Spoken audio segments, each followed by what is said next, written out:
How's everybody doing this morning? Reasonable? That's good to hear. So my name's Jason Meller. I'm the co-founder and CEO of Kolide. Before I get into my talk, which is the keynote of this conference, User-Focused Security with Osquery, I want to just kind of reiterate my thanks to Trail of Bits. We kicked this conference off last year, and it was a really big undertaking for Kolide at the time. And we kind of experienced firsthand what it really was like kind of to put a conference like this together. And so we're no strangers to the amount of work, effort, dedication for every little thing that goes into making this experience great for everyone. And I can tell just by this morning and how everything was sort of running, the breakfast, the venue, it's going to be a great conference. So I just want to give them a little round of applause for everybody because it's a big deal. And I do also want to reiterate thanks to Carbon Black for sponsoring this. I think it's really awesome that more commercial vendors are getting excited about Osquery and introducing functionality into their products as well, and I think that benefits everybody. So a little bit about who I am. I already mentioned I was the co-founder and CEO of Kolide. Before I was doing that, I actually was a cybersecurity intelligence analyst at Mandiant and FireEye. I actually built a lot of intelligence products there. And I got my career started in cybersecurity at the GE Computer Incident Response team, which was really interesting because we were kind of really dealing with the first, publicly discussed outing of APT-1 at the time, which later became known as APT-1. And it was really kind of interesting to see how we were doing network and endpoint visibility at a scale of hundreds of thousands of systems. But before even that, I really kind of got my start in technology, just doing help desk support for the University of Connecticut, and a lot of my time is also spent doing software engineering, specifically building web applications. So I'm not trying to get a job. I'm putting all this out there because I want to kind of talk a little bit about a topic that's really near and dear to my heart, which is called user-focused security. And why it's really important to me is it really kind of the current of my career is really kind of taking me to really realize that we really need to have all these pieces of experience to really understand how to build, I would say, a competent resolution strategy for compromises and incidents that today's organizations face. So a little bit about Kolide. We kind of call ourselves a security-focused infrastructure analytics company. And we use Osquery, we collect data from devices, and the idea is that we look at that data and we provide interesting information about it, actionable insights through thoughtful user experience. We're big believers in open source, obviously. We have a bunch of open source projects, so if you don't want to pay us, we really invest our time in making sure that other folks can be productive with Osquery on releasing tools that really kind of complete that picture. But at the end of the day, we answer all your infrastructure questions about your infrastructure, especially the ones you didn't think to ask. So I'm going to talk a little bit about what we're seeing with some of our customers, some of the behavior patterns that we're seeing, and I want to talk about a few topics. So the questions that we tend to see from our customers, what are they using Osquery to look for today, kind of fit these broad categories. And I want to focus on one specifically today, which is compliance. Compliance is a really big can of worms, and a lot of the companies that we work with today tend to lead with compliance as sort of their trigger moment of why they're looking at Osquery in the first place. So our typical compliance seeker, which is somewhat different from a thrill seeker, 10 to 10,000 employees typically. They sell B2B or B2C software. It's pretty common. They all have lots of engineers. All those engineers, of course, are using Macs. And then some of their back office staff is using Windows. And of course, you have the 10 or 15 folks who will have Arch Linux for some reason, and they're never going to give it up. We're seeing a lot of VC-backed startups that sort of fit this profile. They have a pretty strong international presence, and that's regardless of whether or not they start in the US or not. We're seeing large contingencies of technical users and employees throughout the European Union and the United Kingdom and everywhere throughout the world. And that seems to be growing in popularity. So I kind of want to group this type of company that I'm describing here into this category that I'm calling fast-growing high-tech companies. So one thing that we've found with these fast-growing high-tech companies is that they like to define their culture really explicitly. Here are a couple of slides that I've kind of pulled from the internet. Here's Netflix. They are big. I don't know if you've ever seen like the Netflix culture deck, but they have a lot of bullet points around personal responsibility, freedom, ensuring that their people are being taken care of. Slack does the same thing. Theirs are a little bit more focused on the end users themselves. These are sort of values, but these values are also systemic in their own culture and how they treat each other. And then there's non-VC backed high tech companies like Basecamp, one of the kind of first SaaS businesses that was out there, and they kind of just go on and on about their culture sort of ad nauseum.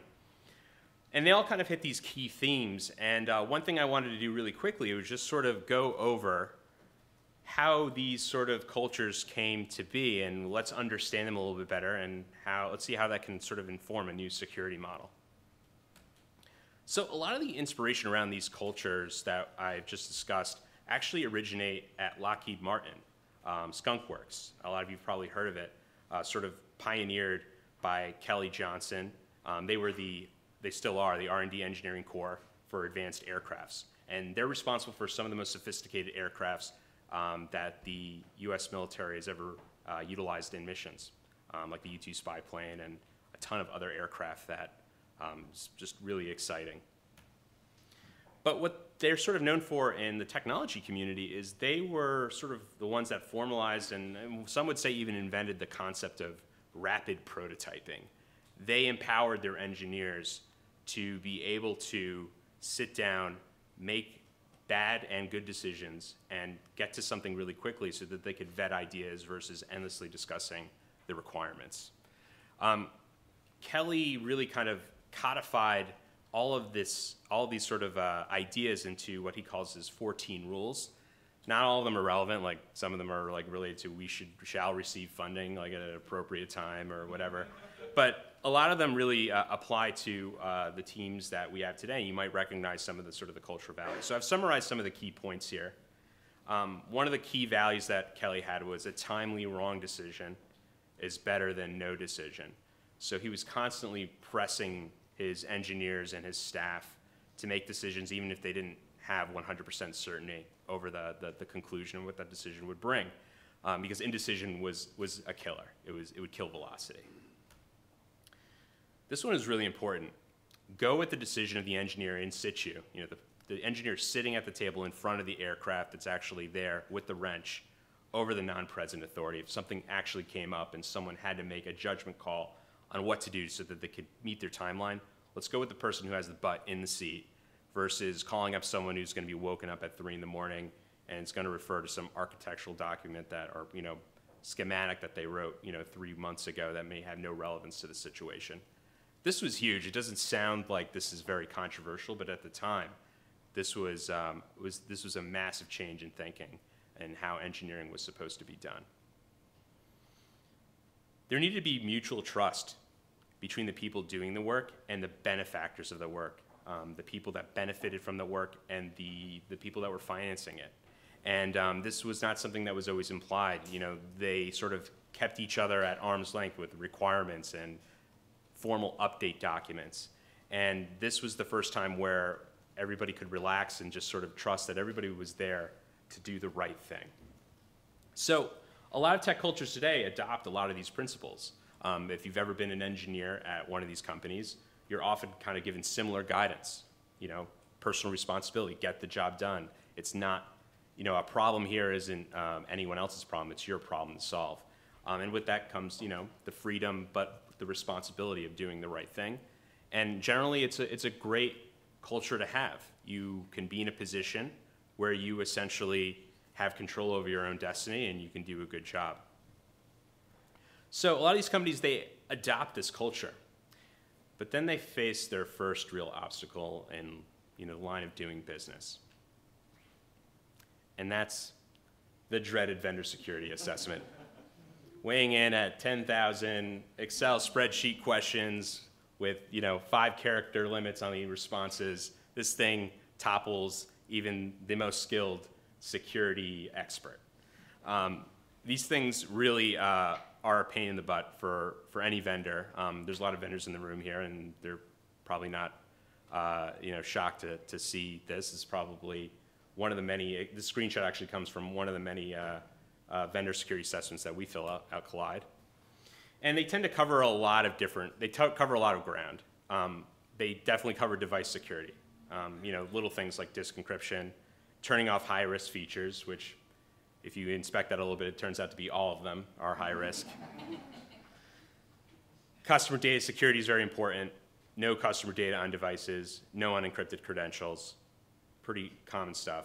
But the other thing that they do is a little bit more nefarious, is they sort of imply through their questions that you should have certain solutions. They don't necessarily go out there and say you need to have mobile device management. You don't need to have you don't need to instrument your Windows devices with group policy objects. But to meet the requirements, you pretty much have to buy these products in order to do your job. Now, a lot of the things that are implied here can sometimes run afoul of these cultures that we've generated in these high-tech companies. And so the company's really kind of faced with this balance between preserving their important culture over making money. And we know which one tends to win 99% of the time. So what do these companies do? Lock it down. They achieve complete compliance across known devices with a single click of a button. And there are products that do this today. I'm not going to necessarily talk about them explicitly, but here's some marketing material for a product right now on the market. And one of the things that they claim is one-click compliance. And they have blueprints and things like that. It's a really good product. And you can look at things like the Security Internet Center's Level 2 audit, and then actually with one click get the majority of that audit passed across your entire fleet. This has been the predominant way that people really solve this problem.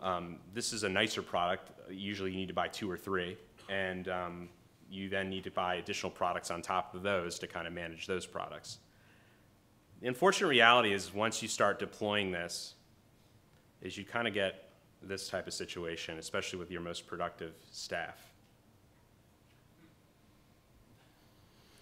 And this is how a lot of engineers feel, and we talked to a lot of organizations that feel like they've hit this threshold where it was really cool to work at the company until we had to deal with security, and security was something that we had to deal with, and it was I think the words that are typically used, it's a necessary evil. It sucks that we can't have control over our destiny and do the right things, but we need to be able to pass these audits and build a business. So I guess it is what it is. So there's just one problem, even with that, is that the capabilities of these management solutions don't fully encapsulate what is actually considered compliant. You don't have a management solution to encrypt all SSH keys on your device. Like, that's not an MDM option in Mac OS yet. There's no way to really create a system on top of that that's obsessed with sort of tracking the failures and tracking successful mitigations of those failures. There's more that needs to be done. And so after they buy their first management solution, a lot of the organizations that we see, they then go into something that we call endpoint visibility, with the goal of sort of becoming all-knowing, right? We want to deploy an endpoint agent, and we want to log everything, because you never know what we might need. And there's a great solution for this today, Osquery. And boy, can it log a lot of stuff. There's hundreds of tables. Lots of them emit a lot of information. But there's sort of a nefarious side effect of doing this, and we're starting to see the effects even at Kolide, is that your users start to feel a little like this.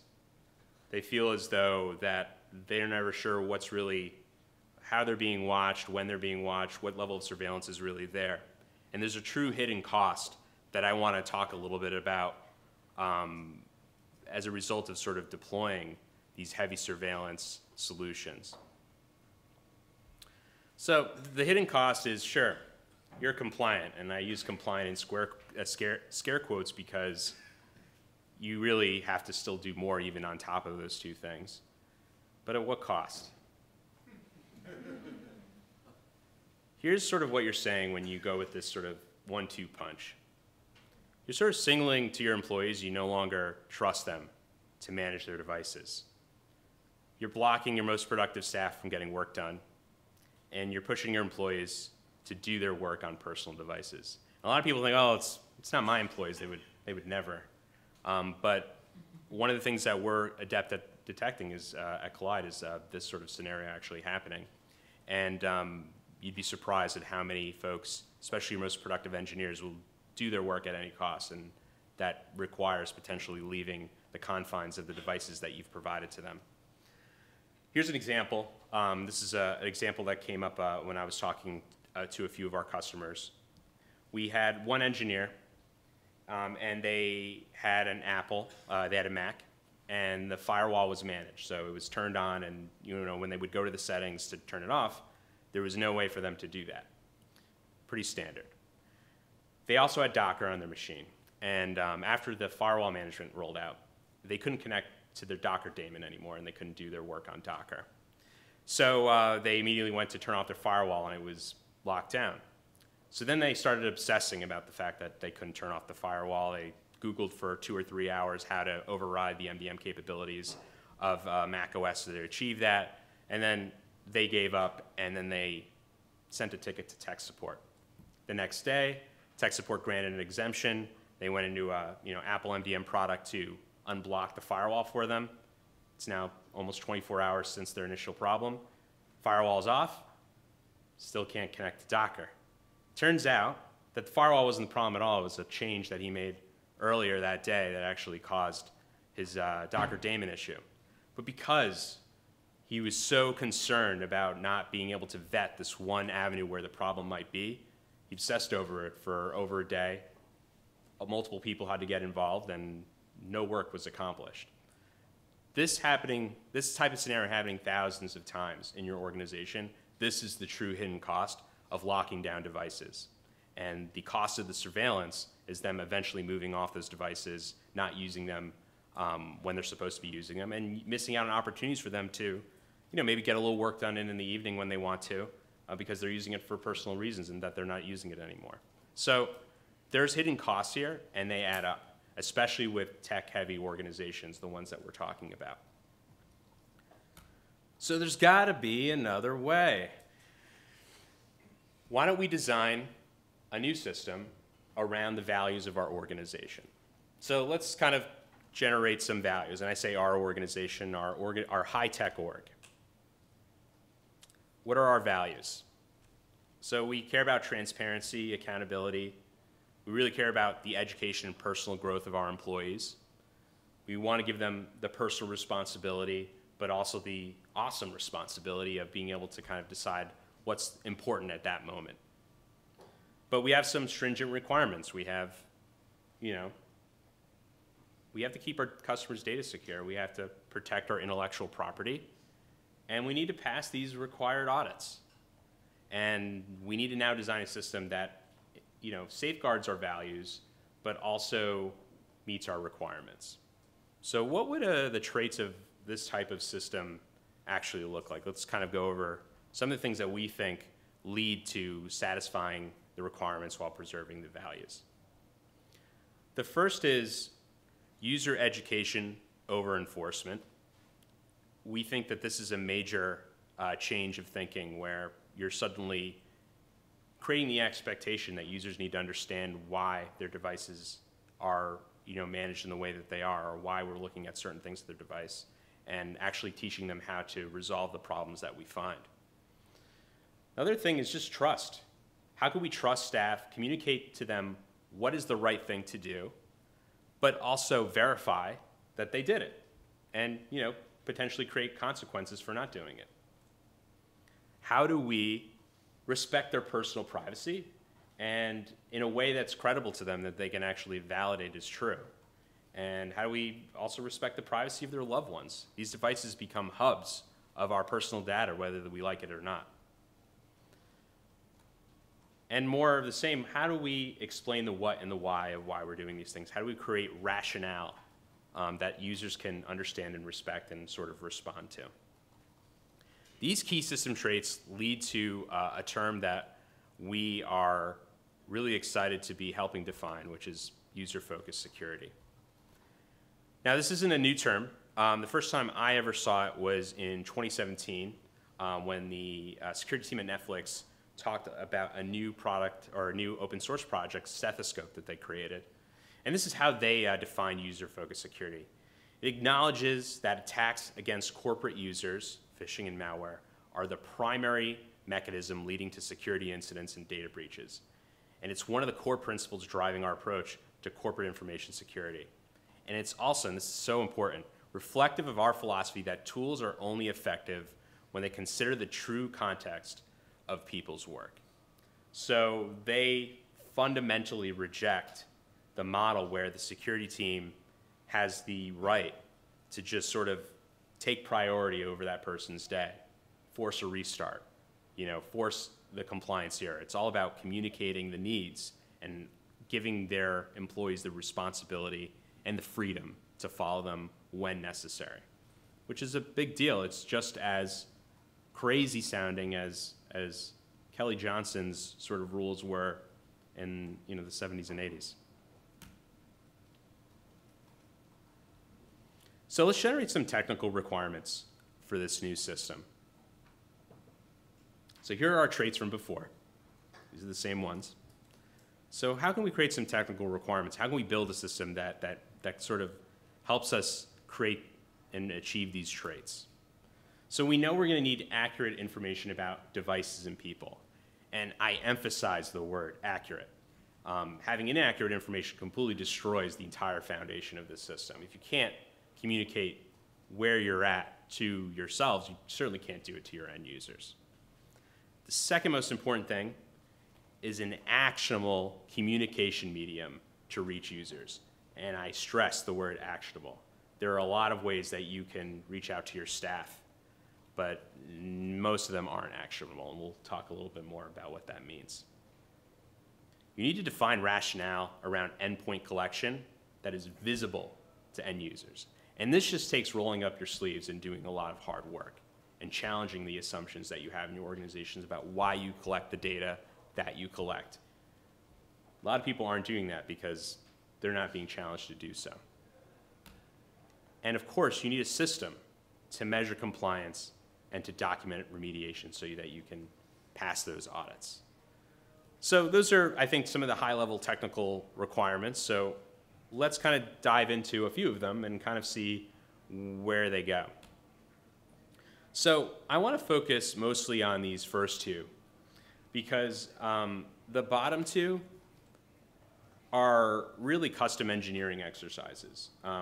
How you want to discuss what is the rationale around endpoint collection. That's just sitting in a room with your security team and really making some decisions around what can be collected and why it's being collected and getting that documented down in a way that users can see.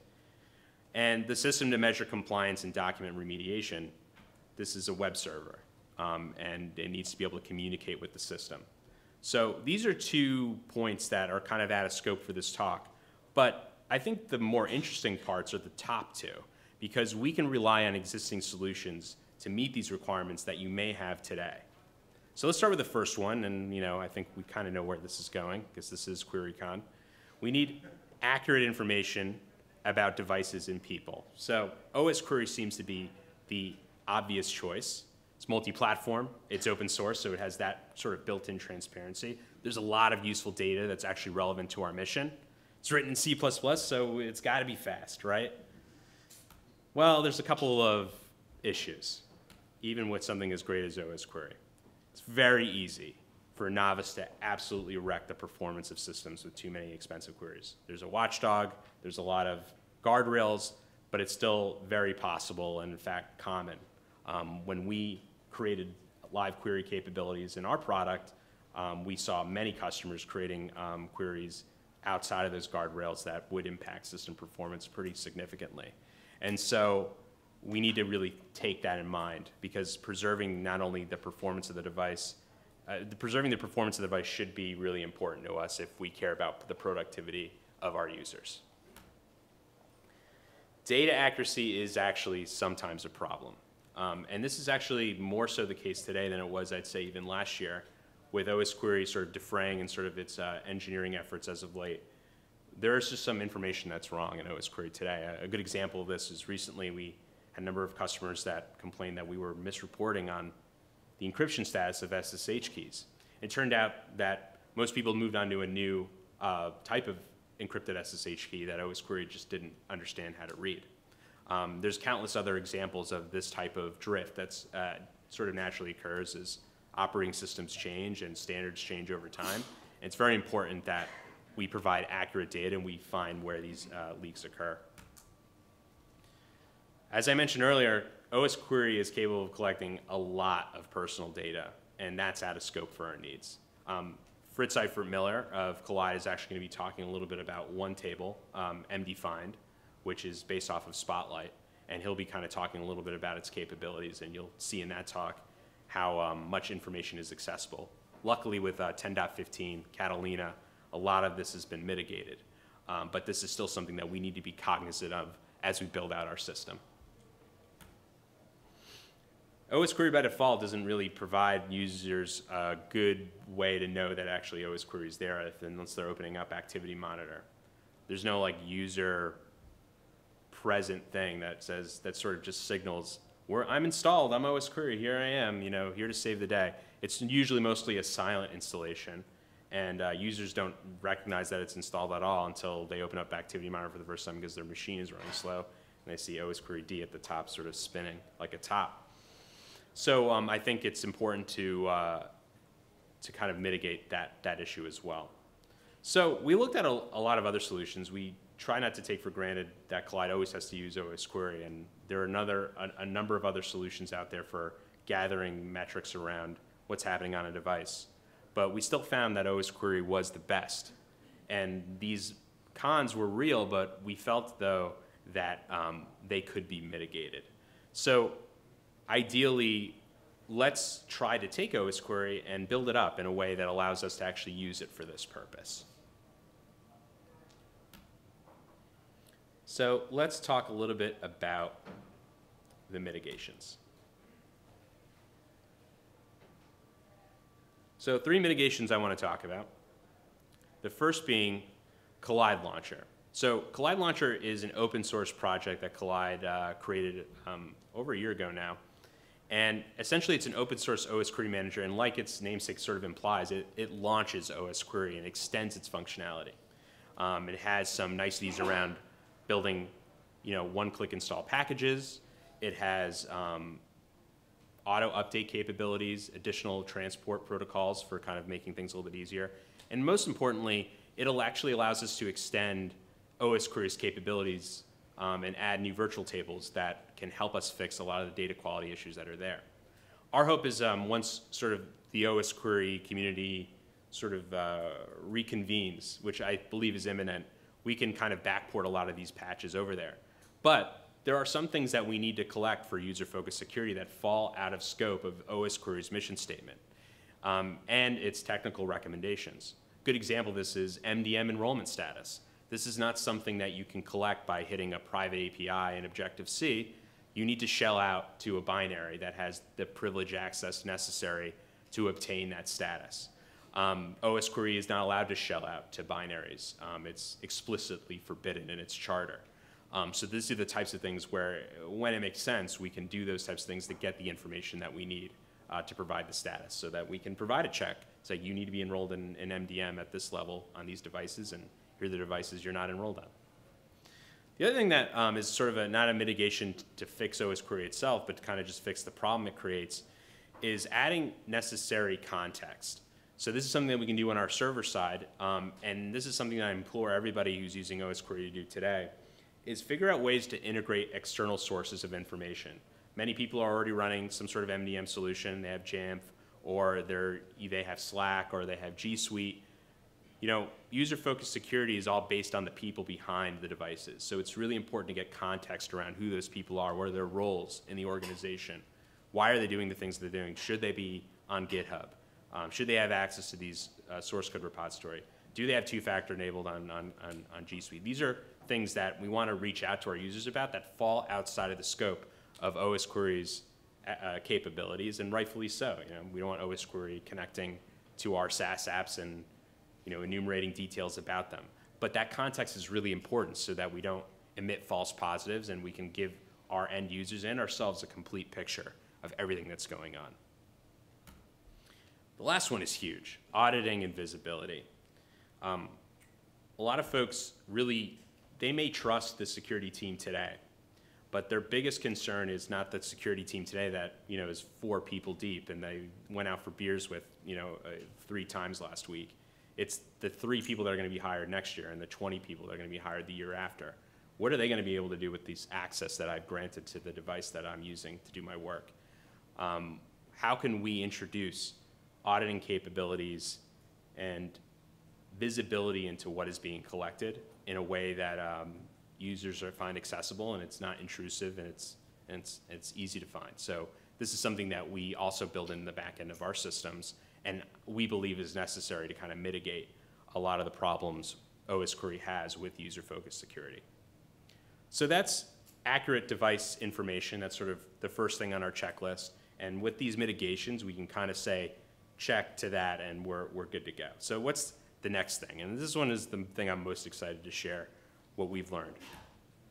An actionable communication medium to reach users. Actionable. So let's look at the usual suspects. Email, desktop app. Let's start with email. Pros, everybody has it. Everybody has email. I think they'll forever have email. No one has been able to kill it. It's here to stay. Nobody reads it. That's the problem. And it's really hard to make email actionable. It's just sort of flat text laying there. You can put pictures in. But to create like a conversation around what's going on with the device and the feedback loop necessary for user-focused security to work, email is just not a great solution. And most of your users just aren't going to read it. So let's look at a desktop app. This is what we actually used to do at Kolide, and a lot of folks have done. So with a desktop app, it's customized to your exact needs. And I want to point out Stethoscope again. This is a Netflix open source project. They created an app version of their project that their employees actually install at Netflix. It's really cool, actually. They basically build in all the checks that it has to do inside of the application itself. And they ship it out with their existing management tools. And they can customize it to their needs. And it's actually pretty actionable because you can open up where you're failing and it will take you to the exact place in the system preferences pane where you need to actually fix the problem. So they can actually do like that direct hyperlinking, which is really cool.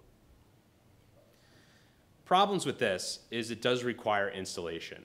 And this is almost implied because Netflix has only done this on the Mac. Even if you're using like an Electron app or something to that effect, multi-platform can be really tough. And especially in this scenario where you're kind of writing the checks for what's going on directly in the app itself, this can be a struggle. And you need to kind of also figure out how you're going to centralize communication of this information. The way Netflix actually does it is they have a web server built into this app that over a local JavaScript connection, like if you go to a Netflix site that says you need to have all this checked off to visit the site, it actually can talk to this agent over localhost, which is kind of neat over JavaScript. But they have no way to kind of enumerate all this information in one place, which might not meet your requirements. So that one's okay. But what if there was a third way? What about Slack, this new thing that I'm hearing about that I think they're IPOing today 3 feet from here? So most people already have it. People seem to still read it, so we haven't ruined this yet. And it does have rich actions and interaction that we can take advantage of to make these actionable. But what would it look like? So here are some of the key things that we've learned trying to vet out Slack as an actionable communication medium to reach end users. The key to success with Slack that we found is to not just ping users with a webhook where they sort of have this faceless message hit them in a DM. You need to use a persistent app or bot, they used to call it, and you need to have that bot be accessible at all times. It's it's almost like a person having a conversation with you, and that's a really important distinction that you need to kind of make sure that you have that covered. You need to make sure that you're cognizant of alert fatigue, and that really translates to do not annoy your staff with ceaseless messages, and at most ping them once a day. And that's what we do at Kolide, is we actually present users with any failing checks with a single roll-up towards the end of the day when the day's sort of winding down for them and they can kind of focus on this. Don't hit them up every single time like, oh, something's wrong, oh, something's wrong. Yes, I know, I turned off the firewall for 2 seconds because I wanted to test something. It's all about that gradual communication over time, respecting the fact that the security team probably wasn't going to look at this alert for the next 24 to 48 hours anyway. So let's treat our users with the same level of time pressure that we're treating our own internal security staff. Let's allow our users to interact with the app by issuing commands. So they should be able to not just receive messages from this thing when something's wrong, they should be able to reach out to it and get an understanding of what the status of their device is at any time. And this is something that's inherent to having an app with something that lives in your tool tray. But this is something that a lot of people miss when they're building security Slack bots. This one's important. You need to give users the tools to fix the problems. And I'll talk a little bit more how we do that. You need to provide escalation paths, so they need a way to reach out for help if they are having issues. And this one was non-intuitive to us. This kind of came from hard-won experience, is that you actually should use it to distribute the dependencies of the system. Meaning you should use this to distribute Osquery, which is not intuitive. Most people are like, I have a management solution, I got a .pkg, I'm using launcher, let's just throw this thing out there and then we'll hit up the users later. It's actually better and more accepted if you use this interaction to get the user to install the Osquery agent themselves.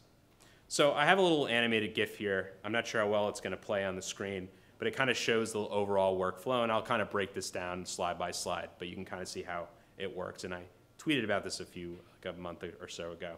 So this is the message that they receive. He has one failing check. The firewall is disabled. Oh, let me read a little bit about what's going on with my firewall. Why does it need to be turned on? Let's go turn on the firewall. Hey, it's on. I fixed it. Check again. And I'm good to go. And that's pretty basic interaction, but that's the level of time investment that we're asking users to invest in this system. And that in itself articulates all of the sort of requirements that we had a little bit earlier. So with that interaction, let's talk a little bit about the anatomy of that notification and what makes it really actionable. So this one's really important. Remember, education is one of the core requirements that we have for user-focused security. It's not like, hey, there was a problem and we fixed it for you, great on us, and we'll see you next time. It's all about explaining rationale. So this example here is around unencrypted SSH keys. And so this only shows up if we've detected an unencrypted SSH key on your device, and we are explaining why this is a problem. This one's really interesting because most people would agree that you should encrypt your SSH keys, and nobody does it, including the people that agree and actually promote that they should. And the reason is because people can sometimes be inherently lazy, and they need that little extra reminder, even if they already know something, that, you know what, I need to practice what I preach. And even underneath this, we have a little bit more of like a carrot that we give them. It's like, it's actually really easy to do, and we'll just kind of give you the commands. And that's the second most important thing that makes up the anatomy of a good notification, is you teach them how to fix the problem. You don't do it for them. So you give them step-by-step instructions on how to fix the problem. In this example, we don't actually have the path of the SSH key there because that's the fallback if we don't have one, if something went wrong. But every time that we actually reach out to a user, we give them the path. They copy and paste this into the terminal, and it's something that they should be doing and they need to know how to do in the future so that they can avoid this next time. We don't have, even though it would be probably easy to do with Launcher, we don't have a fix this for me button. We don't have a button that's just going to do this for every key in my repository or on my local machine. It's about giving them explicit instructions. And we send this notification to everyone. It's not just technical users.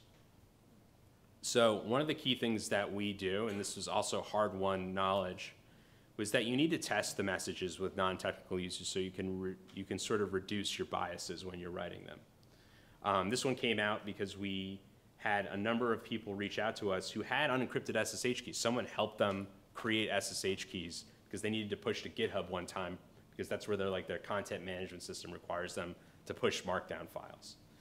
And they actually got a message from our product, and they just weren't sure, they couldn't get through fixing it themselves. And the reason why is that they had never encountered entering a password in a terminal before. They didn't understand that by typing into the keyboard that there would be no sort of visual feedback that the password was actually being typed into the terminal. This is a really good lesson that when you do create good notifications, you need to challenge the biases and the assumptions that you have around the user experience of the tools that you use every day as a technical person. And not everybody's the same. So really kind of shopping these notifications around and then iterating on top of them so that they're really good and they match a lot of the use cases is really, really important. The final thing that makes up of a good notification is providing that feedback loop. It's really important for users to feel as though they've accomplished something and that they did it right. And this is where Osquery really shines. The live query capability that we use for ourselves to kind of look up various information on the device, we can use that real-time capability to give users affirmation that they follow our instructions to the letter and they've successfully mitigated the problem. And you want to provide that positive reinforcement and that kind of like good feeling around actually getting it done. So this screenshot's sort of out of context because it's talking about a firewall disabled, it's now fixed, but this is sort of what we do. We show a little hourglass and then we say, oh, this is now fixed. And we feel that that's a really important piece of this entire model. And then they can recheck their device and they see that they have no failing devices. They get a little kind of like certificate badge when they're 100% compliant. And it sounds silly, but those are the things that really drive people to getting this type of stuff done.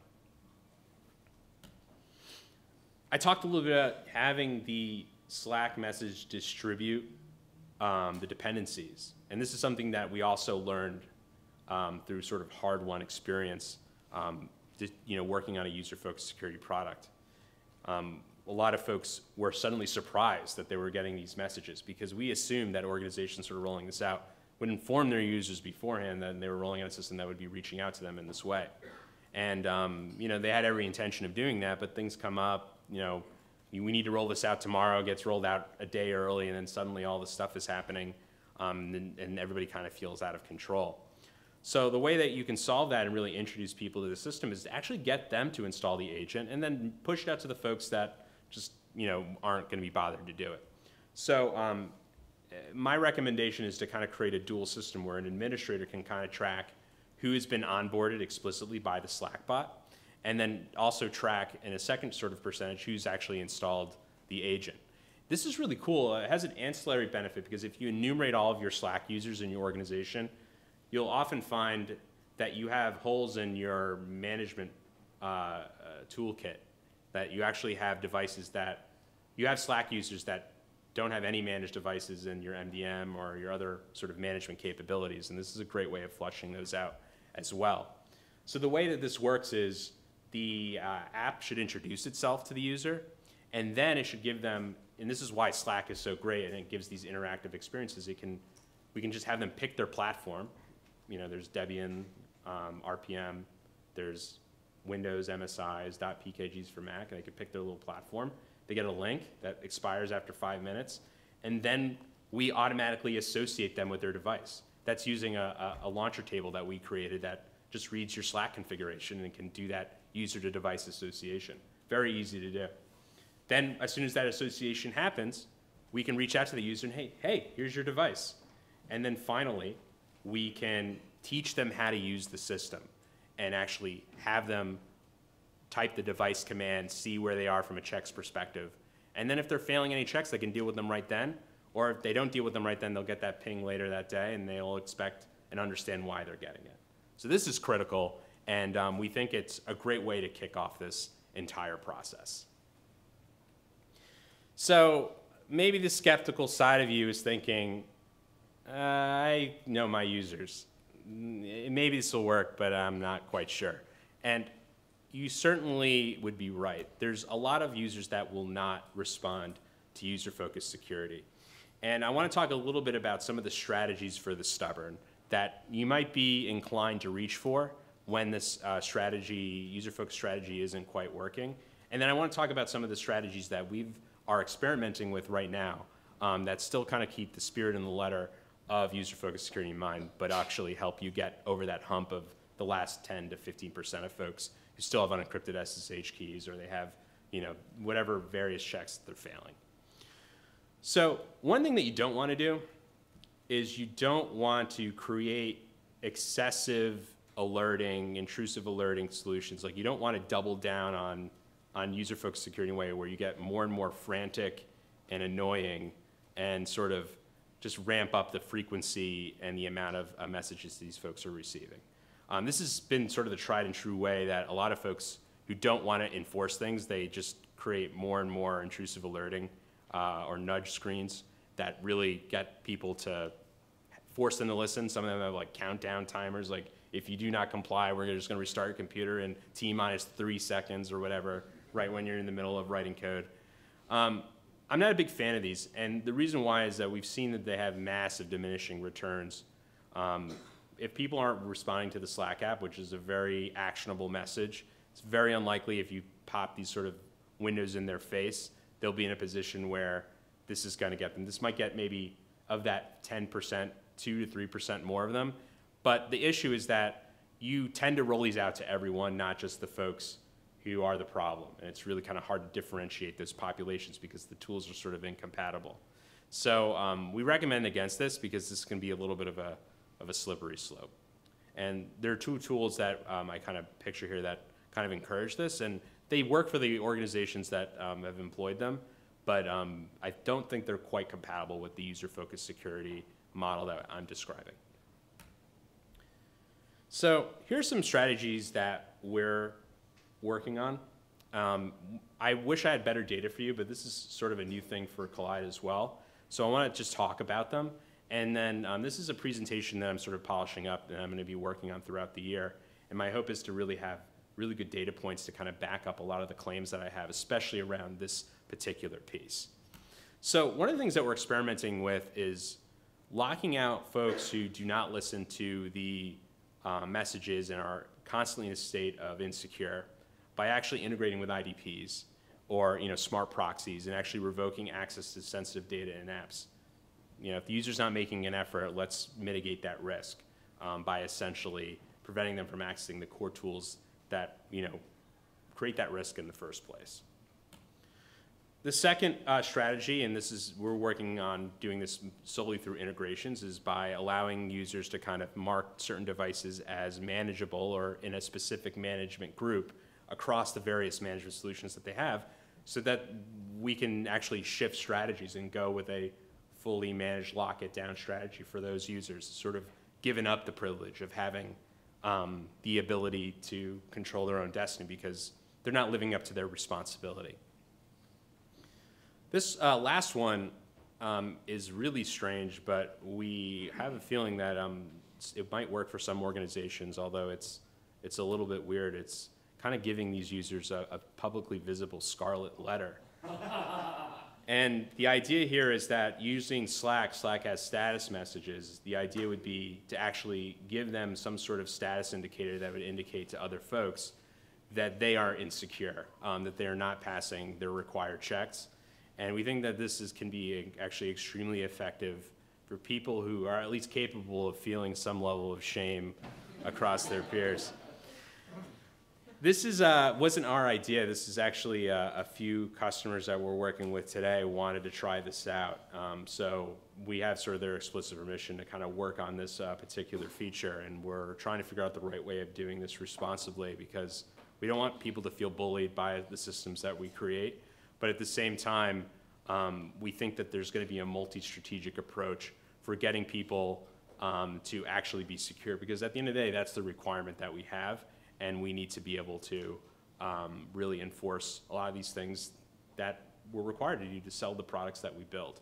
So these are the strategies that we're working on, and we think that a combination of them is likely to be effective, and it's probably certain ones are more appropriate for specific organizations.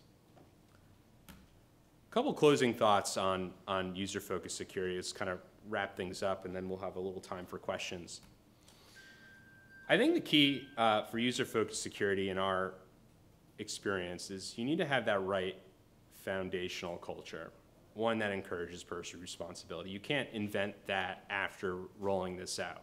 So if you already have a culture within your organization of sort of not that, which is essentially I'm being fully managed, I only can do the work when everything aligns, and that's not an uncommon culture to have in an organization, then this may not be the right thing to have. But we think it is the right thing to do for a lot of the organizations that we work with that fit that high growth model that we mentioned earlier.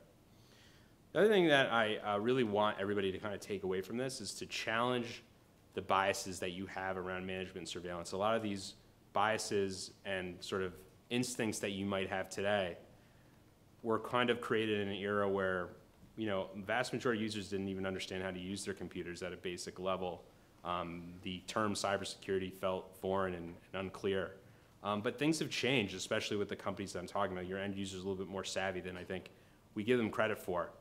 And I think if you take a look about what you're collecting and start off with the assumption that it's not appropriate to collect everything, you'll make some surprising discoveries about the assumptions that you make today, and you might have a better security model as a result of it.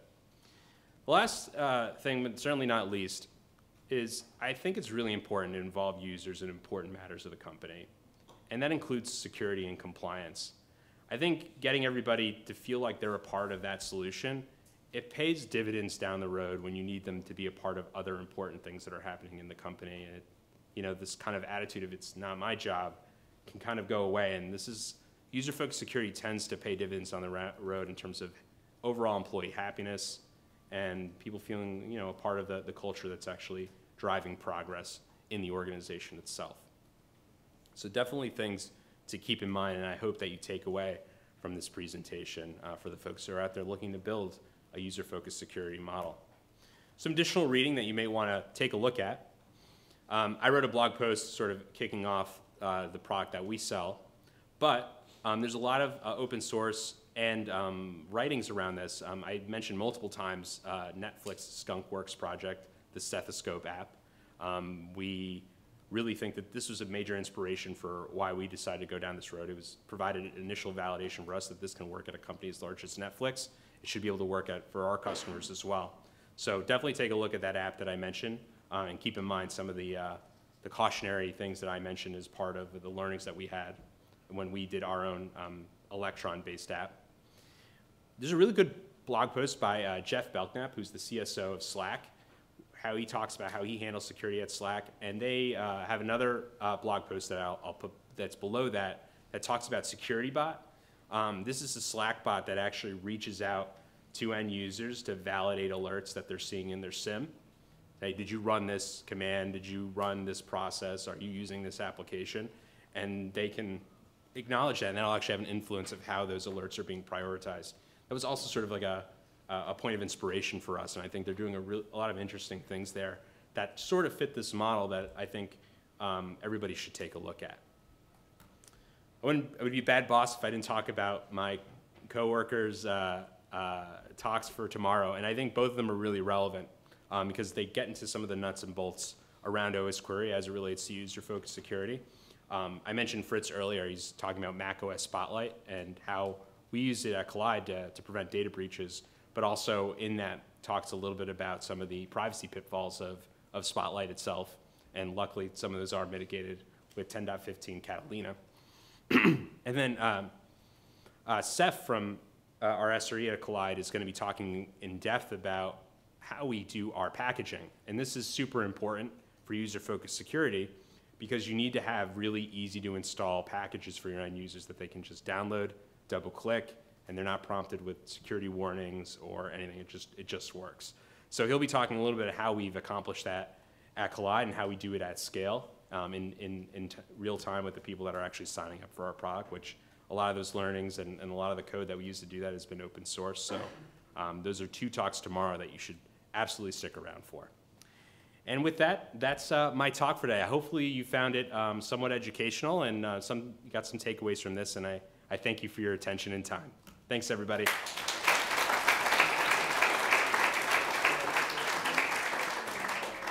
So it looks like I have 5 minutes left, so I'm happy to answer a few questions if anybody has any for me.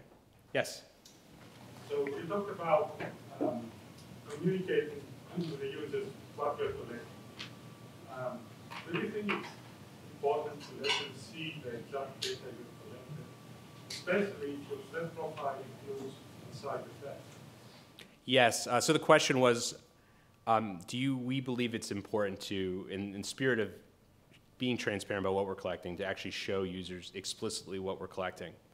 My opinion about this is yes. I think it is very important. One of the things that we're doing at Kolide right now is we're allowing users to, we're actually rolling this out in the next week, allowing users to log into the administrative console with Slack credentials. And then when they do that, they'll be able to just see their device scoped to their, to their user, and they'll actually be able to see a full inventory of everything that was collected. We actually took out live query out of this next iteration of Kolide because we were worried about exposing. We wanted to create auditable trails so that when their devices were live queried, the end users could actually see when it was live queried, what data was actually returned from those results, so that they could get that visibility as well. And we won't roll out live query until those features are in as well. So those are 2 big important pillars of this. And I would implore everybody who's working on a user-focused security idea, open source project, to do the same. Let the users have access to everything that you have about them.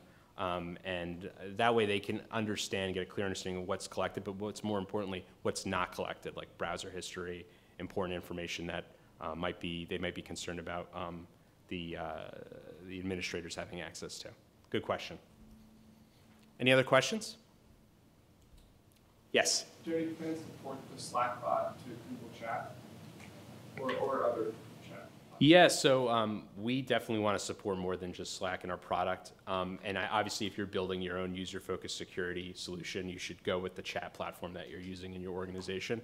A couple caveats to that is not every chat platform has the same level of actionability that Slack does. Some do. Microsoft Teams is a good example where they have a lot of similar features of Slack. But some of them don't really have that same level of interaction. You can really just kind of just push messages, and it feels a little bit more like email. So I would, we plan on eventually supporting any messaging clients that kind of fit those requirements. But our goal is to really get the user experience of Slack right first before we start expanding to other solutions. And definitely you should take a look at what's out there today. And if you're not in a position where you even use these types of features, other things that we're looking into is actually using GitHub or other support solutions to kind of drive that same type of interaction. But so far in all our testing, Slack has been the most actionable, and users are the most likely to actually take advantage of those messages. Any other questions? Yes, in the back. Have you ever done any staggering with the Slack bot where it doesn't announce to the entire company of an update? I guess to prevent the influx of support requests? Yes, I really should have mentioned that actually. So the question was, do we do any staggering of the messaging for end users? And the answer is yes.